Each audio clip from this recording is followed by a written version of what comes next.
வாழ்க வையகம், வாழ்க வையகம், வாழ்க வளமுடன். குரு வாழ்க, குருவே துணை. குருவின் மலரடி போற்றி. சிந்தனையை, உடல் நலத்தை சீரமைத்து உய்வித்த குருவே வாழ்க. தியானமே யோகம், யோகமே ஞானம். தமிழ் ஆனந்த யோகம். வாழ்க வளமுடன். இன்றைய சிந்தனை தலைப்பு உடலை அறிவோம், வெப்பச் சமநிலை என்று ஒரு சிந்தனை செய்து வருகிறோம். உடலை அறிவோம் என்று சொன்னால், இந்த உடல், மனித உடல் எதனால் ஆக்கப்பட்டது என்பதுதான் உடலை முழுமையாக அறிந்து கொள்வதற்கான ஒரு தத்துவம். இது மனித உடல் என்பதற்கு மட்டும் அல்ல. உயிரினங்கள் என்று ஓரறிவு முதல் ஆறறிவு மனிதன் வரை அங்கு உடல் என்று இருக்கிறதே, அந்த உடல் எதனால் ஆக்கப்பட்டது, what is the raw materials அப்படின்னு சாதாரணமாக சொல்லுவோம். ஒரு தாவரம், ஒரு மரம் என்று சொன்னாலும் அதில் என்னென்ன இருக்கிறது, அது எதனால் ஆக்கப்பட்டது என்பதை நாம் தெரிந்து கொள்ள வேண்டும். பொதுவாக நாம் இதை தத்துவ ரீதியாக பார்ப்பதில்லை. இதை நாம் விஞ்ஞான ரீதியாகவே பார்த்து படித்திருக்கிறோம். தத்துவ ரீதியாக பார்க்கும் பொழுது இந்த உடல் என்பது பஞ்சபூதங்கள் இணைந்த ஒரு இணைப்பு இயக்கம், அவ்வளவுதான். அதாவது பஞ்சபூதங்களின் கூட்டு என்று சொல்வார்கள். 5 பஞ்சபூதங்களும் இணைந்து இயங்கிக் கொண்டிருக்கக்கூடிய ஒரு இயக்கம் என்று சொல்லலாம். சரி, அப்போ அது 5 பஞ்சபூதங்கள் தனித்தனியாக இருக்கும்போது அது ஜடப்பொருள்கள். அவை ஒன்றாக இணைந்து இயங்கும்போது உயிர் பொருள் என்று அங்குதான் உயிரின தோற்றத்திலே பார்த்திருப்போம். சரி, இப்போ இதில் இந்த 5 பஞ்சபூதங்கள் இவை என்ன ஒரு சதவிகிதத்தில் இணைந்திருக்க வேண்டும் என்று அந்த உடலுக்கு ஒரு அறிவு இருக்கிறது. அந்தந்த சதவிகிதத்தில் அவை இணைந்து இருக்க வேண்டும். அதனுடைய அந்த இருப்பு சதவிகிதம் கூடவும் கூடாது, குறையவும் கூடாது. அது அதனுடைய அளவில் சரியாக இருக்க வேண்டும். இருந்தால் இந்த உடல் ஆரோக்கியமாக இருக்கிறது என்று அர்த்தம். ஆனால் அப்படியே இருந்து கொண்டிருக்குமா என்றால் இல்லை. ஏனென்று சொன்னால், நாம் உடலால் வேலை செய்கிறோம், மனதால் எத்தனையோ செயல்களை செய்து கொண்டிருக்கிறோம். இந்த உடலும் மனமும் இயங்கிக் கொண்டிருக்கிறது. அப்படி இயங்கிக் கொண்டிருக்கும் பொழுது இந்த பஞ்சபூதங்களில் அந்த அசைவுகளால், அந்த உணர்வுகளால் ஏற்படக்கூடிய மாற்றங்களில் அந்த குறிப்பிட்ட சதவிகிதம் குறையக்கூடியதாகவும் இருக்கும், கூடக்கூடியதாகவும் இருக்கும். பெரும்பாலும் குறையக்கூடியதாக இருக்கிறது என்று வைத்துக் கொள்ளுங்கள். அப்படி வரும் பொழுது அதை சமன் செய்ய வேண்டும் என்ற ஒரு நிலை, அதை இந்த உடல் அறிவு நமக்கு உணர்த்துவதுதான் அந்த தேவைகள் 3 என்று சொல்லுகிறோம். அதைத்தான் நாம் இயற்கை துன்பம் என்று சொல்லுகிறோம். அப்ப அது கூடுதலாக இருக்கும் பொழுது அதை குறைக்க வேண்டும் என்பதும் ஒரு தேவையாக இருக்கும். இதை நாம் எங்கு பார்க்கலாம் என்று சொன்னால், பசி தாகம் என்று சொல்லுகிறோம். அது இரண்டும் இப்போ அந்த நிலம், நீர் அந்த சதவிகிதத்தின் குறைபாடை குறிக்கும். அப்படி என்றால் அதை நிறைவு செய்வதற்காக நாம் உணவு எடுத்துக்கொள்கிறோம், நீர் அருந்துகிறோம். ஆனால் இந்த தட்பவெப்பத்திலிருந்து பாதுகாப்பு என்று ஒன்று சொல்கிறோமே, அது குறைந்தாலும் கூடினாலும் அதற்கு தகுந்தாற்போல் நம்மை காத்துக்கொள்ள வேண்டும் என்று பொருள். அதைதான் உடை இருப்பிடம் என்று நாம் சொல்லுகிறோம் அந்த தேவைகளிலே. அப்ப அவை என்ன ஆகிறது, அது குறைந்தாலும் கூடினாலும் அது இயல்பு நிலைக்கு கொண்டு வர வேண்டும் என்பதற்காகத்தான் அந்த உடை இருப்பிடம் என்பதை தேவை என்று நாம் வைத்திருக்கிறோம். சரி, இப்போ இந்த 5 பஞ்சபூதங்கள் இணைந்து இயங்குகிற அந்த உடலிலே இந்த மண் என்பது ஒன்று, விண் என்பது ஒன்று. இந்த இரண்டும் இரு வேறு திசைகளில் அதனுடைய ஈர்ப்பு இருந்து கொண்டிருக்கும். இந்த மண்ணும் விண்ணும் உடலும் உயிரும் இணைந்து இருப்பது என்பதுதான் இந்த உடலோடு மனிதன் வாழ்ந்து கொண்டிருப்பது என்று அர்த்தம். சரி, இப்போ இந்த மண்ணுக்கு ஒரு அதற்குள்ளாக இன்ஹெரண்டா அதற்கு என்று ஒரு வேகம் இருக்கும். என்ன என்று சொன்னால், இந்த மண்ணோடு சேர வேண்டும் என்று கீழ் நோக்கி அதனுடைய ஈர்ப்பு இருந்து கொண்டே இருக்கும். பூமியை நோக்கி அது ஈர்ப்பு இருந்து கொண்டே இருக்கும். ஏனென்று சொன்னால், இந்த உடல் என்பது மண்ணால் ஆனது தானே. மண்ணில் விளையக்கூடிய உணவைத்தானே நாம் உண்ணுகிறோம். அதுதானே இந்த உடலாக மாறியது. அப்போ மண்ணோடு சேர வேண்டும் என்று ஒரு ஈர்ப்பு இருந்து கொண்டே இருக்கும். அந்த விண் என்ற முதல் பூதம் ஆகாயம், அது மிக லேசானது. அப்போ அது என்ன செய்யும் அப்படின்னா, அதற்கு அந்த விண்ணில் போய் சேர வேண்டும் என்று மேல் நோக்கு வேகம் ஒன்று இருந்து கொண்டே இருக்கும். அப்போ மண்ணுக்கு கீழ் நோக்கு வேகம், விண்ணுக்கு மேல் நோக்கு வேகம். இதைத்தான் இனத்தோடு சேர வேண்டும் என்று ஒரு வேட்கை இருக்கிறது என்று சொல்வார்கள். சரி, அப்படி மண்ணை மண்ணோடும் விண்ணை விண்ணோடும் இணைத்து விட்டால் என்ன ஆகும்? அப்படியே இணைவதற்கு பெயர்தான் மரணம். அப்போ என்ன ஆகிறது? இரண்டும் பிரிந்து விடும். விண்ணோடு கலந்து விடும், மண்ணோடு கலந்து விடும். அதுக்கு பேர் தான் மரணம். ஆனால் நமது வாழ்வு என்பது இந்த விண்ணும் மண்ணும் இணைந்து இருக்கக்கூடியதானே வாழ்க்கை. அதுதானே இப்போ நமது உடலோடு வாழ்ந்து கொண்டிருக்கக்கூடிய மனித வாழ்வு. அப்ப இது இரண்டையும் இணைத்து கொண்டிருக்கக்கூடிய வேலையைத்தான் மற்ற 3 பூதங்கள் செய்து கொண்டிருக்கிறது. அது என்ன? அதுதான் நீர், நெருப்பு, காற்று. இது 3ம் எவ்வாறு உடலில் இருந்து இணைத்து கொண்டிருக்கிறது? இரத்த ஓட்டம், வெப்ப ஓட்டம், காற்று ஓட்டம். இந்த 3 ஓட்டங்களும் அந்த விண்ணையும் மண்ணையும் இணைக்கக்கூடியதாக இருக்கிறது. அப்ப இந்த 3 ஓட்டங்கள் சரியான நிலையில் இயங்கிக் கொண்டிருந்தால் அந்த இணைப்பு இசைவான இணைப்பாக இருக்கும், ஆரோக்கியமாக இருக்கும். அந்த இணைப்பிலே அங்கு ஏதாவது அந்த 3 ஓட்டங்களில் எங்கு கூடுதல் குறைதல் இருந்தாலும் அது இந்த மண் விண் இணைப்பை சற்று பாதிக்கும். அப்படி பாதிக்கும் போது அதற்கு நோய் என்று சொல்லுகிறோம். சரி, இந்த 3 ஓட்டங்களில் ஏற்படக்கூடிய ஏதோ ஒரு பிரச்சனைகள் அது அதிகமாகிவிட்டது என்று சொன்னால் இந்த இணைப்பு துண்டித்து விடும், மரணம் என்று சொல்லுகிறோம். அப்ப நமது வாழ்க்கையில், மனித வாழ்க்கையில் ஆரோக்கியம், உடல் ஆரோக்கியம் என்பது எதை முக்கியமாக அடிப்படையாக கொண்டு இருக்கிறது என்று சொன்னால் இந்த 3 ஓட்டங்களை அடிப்படையாக கொண்டு இருக்கிறது.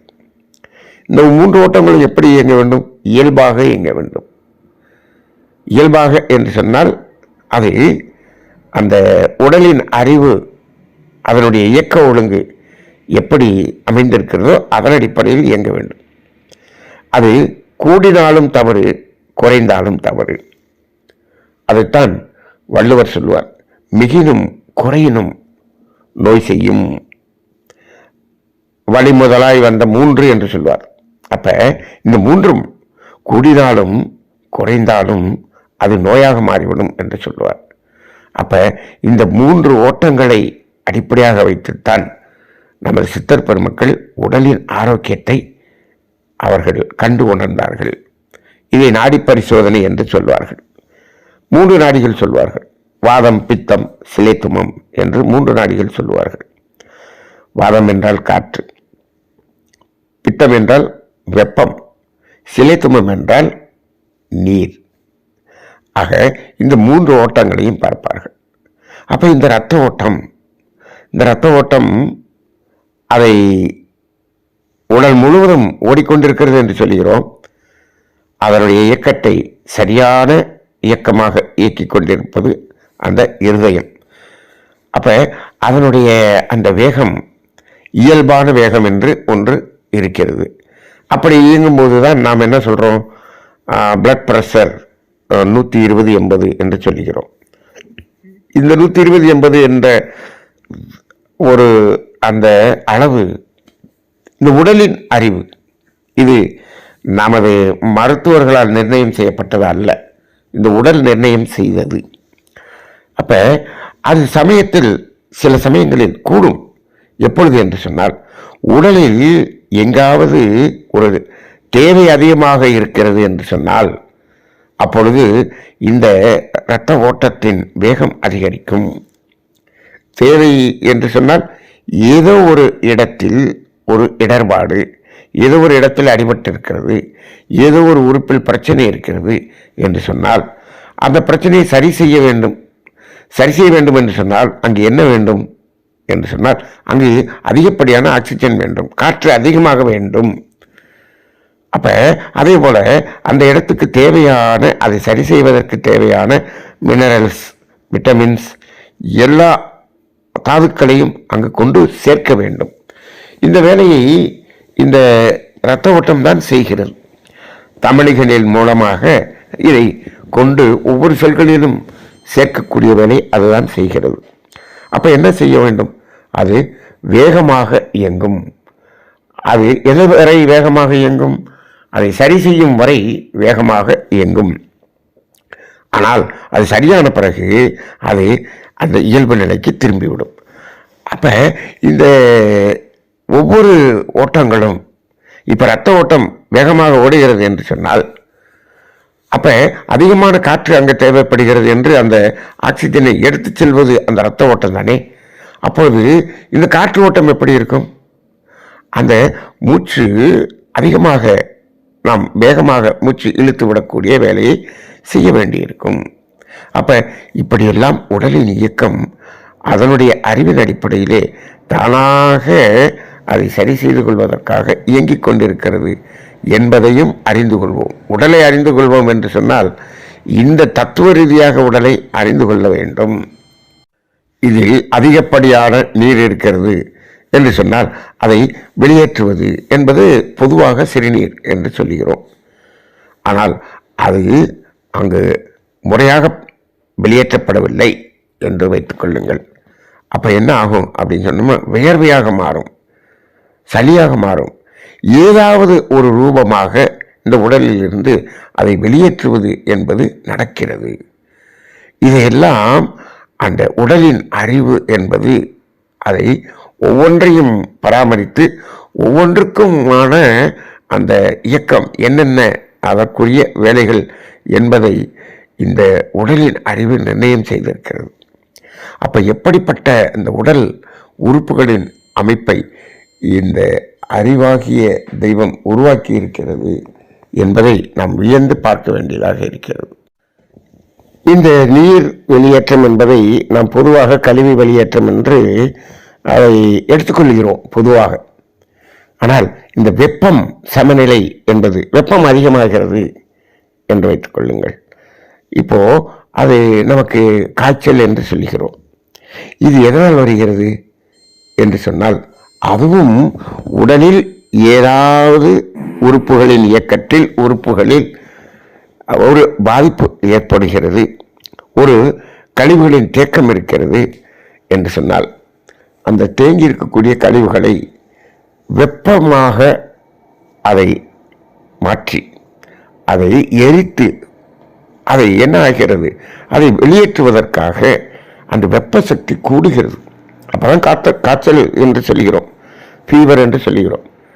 அப்போ அது அங்கே ஏதோ ஒரு தடை இருப்பதனால்தான் இந்த ஃபீவர் என்பது, காய்ச்சல் என்பது வருகிறது.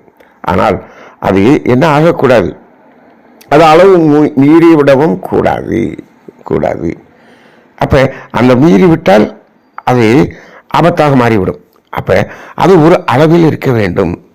அப்போ அது அதிகமாக போச்சுன்னா அதை குறைப்பதற்கான வேலையை செய்வதற்கும் இங்கு அந்த உடலின் அறிவு ஒவ்வொரு உறுப்புகளின் இயக்கத்தை அடிப்படையாக கொண்டு அதை சமன் செய்வதற்கான முயற்சியை செய்து கொண்டு இருக்கிறது. இதைத்தான் மூளையில் இருக்கக்கூடிய ஹைப்போதாலமஸ் என்று நம் சிந்தனையில் கொடுத்திருக்கிறோம் அல்லவா. அதன் முன்பகுதி என்ன ஆகிறது?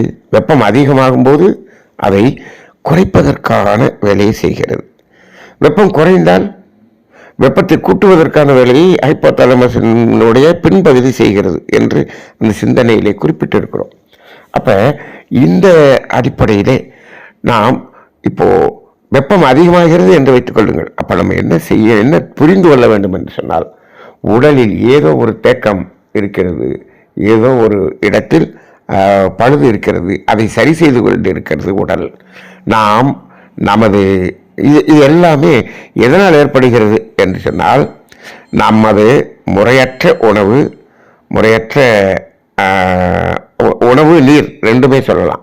உணவு நீர், அது மட்டும் இல்லாமல் முறையற்ற வாழ்க்கை முறை, உணர்வு நிலை, மனதின் உணர்வு நிலை, இவற்றினால் ஆங்காங்கே அந்த பாதிப்பு ஏற்படுகிறது. அப்போ அதை சரி செய்வதற்கான முயற்சியில் தான் இப்படி வெப்பம் அதிகமாவது என்பதெல்லாம் நடக்கிறது.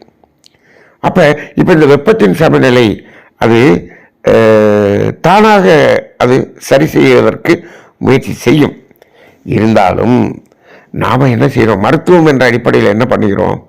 இப்போ வெப்பம் இருக்கிறது, காய்ச்சல் இருக்கிறது, ஒரு 102 டிகிரி வரை காய்ச்சல் இருந்தால் அதை அப்படியே ஓய்வெடுத்தால் போதும் என்று சொல்லுகிறோம். பொதுவாக மாற்று மருத்துவர்கள் அப்படி சொல்லுகிறார்கள். அது ஓய்வெடுக்க வேண்டும், அப்பொழுது உணவு எடுத்துக்கொள்ளாமல் இருக்க வேண்டும். அப்படியே இருந்து கொண்டிருந்தால் அது அந்த பிரச்சனை சரியானவுடன் அது சாதாரண வெப்பநிலை சமநிலைக்கு வந்துவிடும். இப்போ அந்த இடத்துல நாம் அந்த 102 டிகிரி இருக்கும்போதே நம்ம மக்கள் என்ன செய்கிறார்கள்? அது 98.6 வரணும் அப்படிங்கிறதுக்காக அதெல்லாம் இருக்கணும், இதுதான் நார்மல் அப்படின்னு இந்த மாத்திரையை போட்டு ஊசியை போட்டு அதை குறைத்து விடுகிறார்கள், கொண்டு வந்து விடுகிறார்கள். அதை உடனடியாக கொண்டு வருவதற்காக அதாவது ரொம்ப பவர்ஃபுல் அதிகப்படியமான வீரியமுள்ள மாத்திரைகளை எல்லாம் உடனடியாக சாப்பிட்டு விடுகிறார்கள். இது இந்த குழந்தைகளை வளர்க்கக்கூடியவர்கள் கூட அந்த குழந்தைக்கு லேசாக அந்த வெப்பம் அதிகரித்தால் கூட அந்த வெப்பத்தை நாம் நார்மலுக்கு கொண்டு வந்து விடுகிறோம் என்று செய்கிறார்கள். இது மிக தவறான ஒன்று. நாம் கொண்டு வருவது என்பது தவறு. நாம் ஏதோ தவறு செய்திருக்கிறோம், அதனால தான் அது கூடுகிறது. அது கூடும் பொழுது இப்போ 102 இருக்கு. இப்போ 102 வரைக்கும் ஒன்றும் செய்யாதுன்னு சொல்கிறோம். ஆனால் 104 105 போச்சுன்னா அப்போ குறைக்கணும். அதற்காக அப்பொழுது நமது முன்னோர்கள் என்ன செய்தார்கள்? தலையிலும் வயிற்றின் அடிப்பகுதியிலும் ஈரத்துணி போட்டு அதை நினைத்து கொண்டே இருப்பார்கள். அது அதிகமாக கூடாமல் இருக்கக்கூடியதற்காக அதை செய்தார்கள்.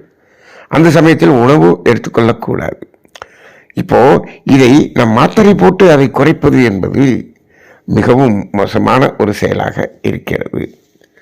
அது ரொம்பவும் அதிகமாக ஆகிவிட்டது, நம்மளால் கண்ட்ரோல் பண்ண முடியலன்னா அந்த நேரத்தில் செய்து கொள்ளலாம். அதுவும் மருத்துவரனுடைய கண்காணிப்பின் கீழ் அதை செய்து கொள்ள வேண்டும். சரி, ஆனால் இப்படி நாம் அதை சமநிலை என்பதை அதை புரிந்து கொண்டு செய்யாமல் அதை இயல்பு நிலைக்கு கொண்டு வர வேண்டும் என்று மாத்திரைகள் போடுகிறோமே, அப்படி போடுவதால் அங்கு இருக்கக்கூடிய நோயினுடைய பிரச்சனை அதிகமாகி பெரிய நோய்களாக மாறுகிறது என்பதையும் நாம் உணர்ந்து கொள்ள வேண்டும். ஆக இந்த வெப்பத்தின் சமநிலை இது பொதுவாக மனிதர்கள் தவறு செய்யக்கூடிய இடம் எது என்று சொன்னால் இந்த 2 இடங்கள் என்ன என்று சொன்னால், இந்த காய்ச்சல் வந்தால் உடனடியாக அந்த மாத்திரை மருந்தை சாப்பிட்டு விடுவது, அதே போல் வலி என்று எங்கு வந்தாலும் உடனே வலி மாத்திரையை சாப்பிட்டு விடுவது. இந்த 2ம் அதிகமாக நமது மனிதர்கள் செய்யக்கூடிய தவறாக இருக்கிறது. இதை புரிந்து கொண்டு செயல்பட்டால் நல்லது. காய்ச்சல் இருக்கிறது என்று சொன்னால் 2 நாட்கள் நாம் எந்த உணவு எடுத்துக்கொள்ளாமல் வயிறை அதாவது மிகவும் எளிமையான உணவை எடுத்துக்கொண்டு நாம் ஓய்வில் இருந்தாலே அது ஒரு 2 நாள் 3 நாட்களில் சரியாகிவிடும் என்பதையும் பார்க்கிறோம். ஆனால் அதே சமயத்தில் இது வேறு ஏதாவது கிருமிகளால் வந்த ஒரு காய்ச்சலாக இருக்கிறது என்று சொன்னால் அதற்கு தகுந்தாற்போல் நம் மருத்துவம் எடுத்துக்கொள்ளலாம், அதில் ஒன்றும் தவறில்லை. இருந்தாலும் இது சாதாரணமாக புரிந்து கொள்ள வேண்டிய ஒன்று. சாதாரணமாக இருக்கக்கூடிய ஒரு நிலைகளில் நாம் இதையெல்லாம் கவனமாக இதை உடலின் அறிவை அறிந்து கொண்டு நாம் செயல்பட்டோம் என்று சொன்னால் பெரிய கிருமிகள் அளவுக்கு வரக்கூடிய நோய்கள் நமக்கு வராது. ஏனென்று சொன்னால் உடலின் எதிர்ப்பு சக்தி அதிகமாக இருக்கும். இதே போல இந்த காற்று என்று சொல்கிறோமே, அந்த பூதம் அதிகமானால் குறைந்தால் என்று அதில் அதிகமாக பார்க்க வேண்டியது இல்லை. ஏனென்று சொன்னால் காற்று என்பது சனத்துக்கு சனம், நிமிடத்துக்கு நிமிடம் என்ன ஆகுது, நாம் என்ன பண்ணிக்கிட்டு இருக்கோம், அதை உள்வாங்கி வெளியே அனுப்பிக்கொண்டே இருக்கிறோம். அப்போ அது என்ன ஆகும் அப்படின்னு சொன்னோம்னா, அது தேவை என்றால் அதிகமாக இழுத்து கொள்ளும், அது அதிகமாக இருந்தால் அது வெளியேற்றிவிடும். இப்போ நம்ம என்ன சொல்கிறோம், ஆழ்ந்த மூச்சு எடுப்போம், பெருமூச்சு எடுப்போம் சமயத்தில். அது சில சமயத்தில் அதை மூச்சை விடுவது கூட ஆழ்ந்த சுவாசமாக விடுவோம். இப்போது நம்ம வேகமாக ஓடி வரோம், மூச்சு வாங்குது அப்படின்னு சொல்கிறோம். அப்படின்னா என்ன அர்த்தம், மூச்சு வேகமாக இயங்குகிறது, அதிகமாக காற்று தேவை அதிகமாக இழுக்கிறது என்று அர்த்தம். சில நேரத்தில் பெருமூச்சு விடுவோம், என்ன அது அங்கே அதிகமாக இருக்கிறது என்று வைத்துக் கொள்ளுங்கள், என்று அந்த பெருமூச்சு விடுவது என்று சொல்வார்கள். அப்படி விட்டு விடுகிறோம். இது சனத்துக்கு சனம் நடந்து கொண்டே இருக்கக்கூடியதனால் இதை நாம் பொதுவாக இதில் அதிகமாக ஆராய்ச்சி செய்து கவனிக்க வேண்டியது இல்லை. ஆனால் இது எல்லாமே இயல்பாக நடந்து கொண்டிருக்கிறது என்பதை உணர்ந்து கொள்வோம். அந்த இயல்புக்கு ஒத்திசைவாக நாம் செல்ல வேண்டுமே தவிர அந்த இயல்புக்கு முரண்பாடாக நாம் எது செய்தாலும் உடல் ஆரோக்கியம் கெட்டுவிடும் என்ற அடிப்படையில் இந்த உடலை அறிந்து கொள்வோம். உடலை அறிந்து கொண்டு ஆரோக்கியத்தை நாம் அப்படியே என்ன செய்ய வேண்டும் என்று சொன்னால் பராமரிக்க வேண்டும் என்பதுதான் உண்மை. ஆரோக்கியத்தை அடைய வேண்டியது இல்லை, ஆரோக்கியத்தை பராமரிக்க வேண்டும். ஏன்னா நாம் ஆரோக்கியமாகத்தான் இருக்கிறோம், ஆரோக்கியம் கெட்டுவிடாமல் பார்த்து கொள்ள வேண்டும். இந்த 3 ஓட்டங்களில் ஏற்படக்கூடிய கூடுதல் குறைதல் என்ற மாற்றம் பெரும்பாலும் மனிதர்கள் செய்யக்கூடிய தவறினால்தான் வருகிறது. இந்த உலகம் முழுவதும் இருக்கக்கூடிய சீதோஷண நிலை மாற்றம் இதனால் அதனால் என்று சொல்லுகிறோமே, அதெல்லாம் கொஞ்சம்தான். ஆனால் மனிதர்கள் செய்யக்கூடிய தவறான உணவு பழக்க வழக்கங்கள், மன உணர்வு நிலைகள்னால்தான் இந்த 3 ஓட்டங்களும் பாதிக்கப்படுகிறது. ஐயறிவு ஜீவர்களுக்கு இந்த 3 ஓட்டங்களும் பாதிப்பு அடைவதில்லை. ஏன், அவை வாழ்க்கை முறையாக வாழுகிறது, உணவும் உணர்வும் அது சரியாக வைத்துக் கொள்கிறது. ஆக மனிதனில் இந்த உணவு உணர்வு இந்த 2ம் தான் இந்த 3 ஓட்டங்களின் கூடுதல் குறைவு வருவதற்கு முக்கியமான காரணமாக இருக்கிறது. எனவே உணவை சரி செய்து கொள்வோம், உணர்வை சரி செய்து கொள்வோம். வாழ்க வளமுடன்.